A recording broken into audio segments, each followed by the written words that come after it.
last year, almost $2 billion. Support for NPR comes from NPR stations and from Inada, Japanese maker of full-body massage chairs, including the Flex 3S, with pre-programmed shiatsu massages and full-body stretch sessions at inadausa.com. That's INADAUSA.com. And for the Dana-Farber Cancer Institute, working to explore the next generation of targeted therapies for many cancers. Videos, white papers, and patient stories are available at discovercarebelieve.org. It's 8:34. It's Morning Edition from NPR News. I'm Renee Monte. And I'm David Green. In the long debate over an iPhone, which has been a voice missing, President Obama's, it is not clear how he feels about the Justice Department demanding that Apple help unlock the phone belonging to one of the San Bernardino shooters. But over the weekend, Obama did say this. It is technological. It is possible to make an impenetrable device or system where the encryption is so strong that there's no key, there's no door at all. And how do we apprehend the child pornographer? How do we solve or disrupt a terrorist plot? Disrupting terrorist plots was Richard Clark's mission for years, for adding his voice this morning in the ongoing debate over whether Apple should design a way for the government to break into that iPhone. Richard Clark led counterterrorism efforts for two presidents, Bill Clinton and George W. Bush. For 9 years, I was the senior counterterrorism official in the U.S. government. And I went to bed every night worrying about terrorist attacks. Had I done enough to stop a terrorist attack that might be out there that I don't know about? I know what the counterterrorism feeling is like because I was there. But I also operated within limits. And within the United States government, we've decided long ago that there are limits on what we're going to do in the war against terrorism. Under the Obama administration, for example, we said we're not going to torture people. You know, we could, at the far extreme, to make the FBI's job easier, put ankle bracelets on everybody so that we'd know where everybody was at. That's a ridiculous example, but my point is encryption and privacy are larger issues than fighting terrorism. But can you just explain why you would compare, a company helping the government design a way to unlock an iPhone to something extreme as torture and ankle bracelets? I mean, that sounds like a very extreme job. The point I'm trying to make is there are limits. This is a case where the federal government, using a 1789 law, is trying to compel speech. And courts have ruled in the past, appropriately, that the government cannot compel speech. What the FBI and the Justice Department are trying to do is to make code writers at Apple, to make them write code that they do not want to write, that will make their systems less secure. And why do you say that's compelling speech, just so I understand that? No, they're compelling them to write code. And the courts have ruled in the past that computer code is speech. Some have said that while this seems like it could be a dangerous precedent, it's not, because Apple has had to relent to pressure in the past and been willing to do so. And I've been reading about, last year when China, the Chinese government, requested data on a few thousand iPhones, and Apple was willing to offer it. I mean, that sounds to some, I would imagine, like a scarier thing than helping the U.S. government unlock one iPhone. Well, Apple helps law enforcement organizations in the United States, and Apple helps law enforcement organizations overseas when they have a duly authorized request for material that Apple has. Apple doesn't have this material. If it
Instagram to the KC980AM.com.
कहीं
incredible success story from Treehaven.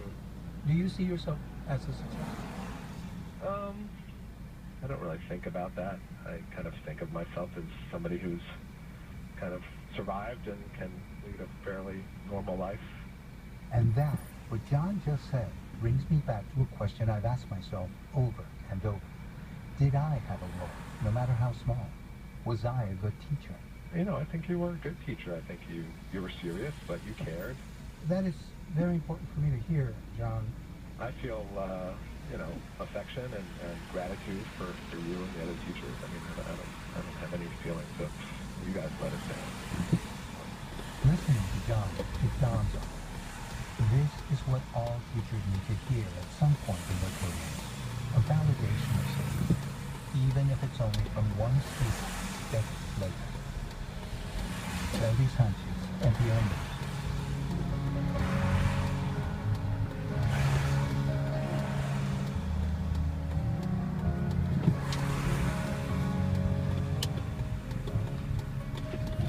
And this is Morning Edition from NPR News. I'm David Green. And I'm Renee Montaigne.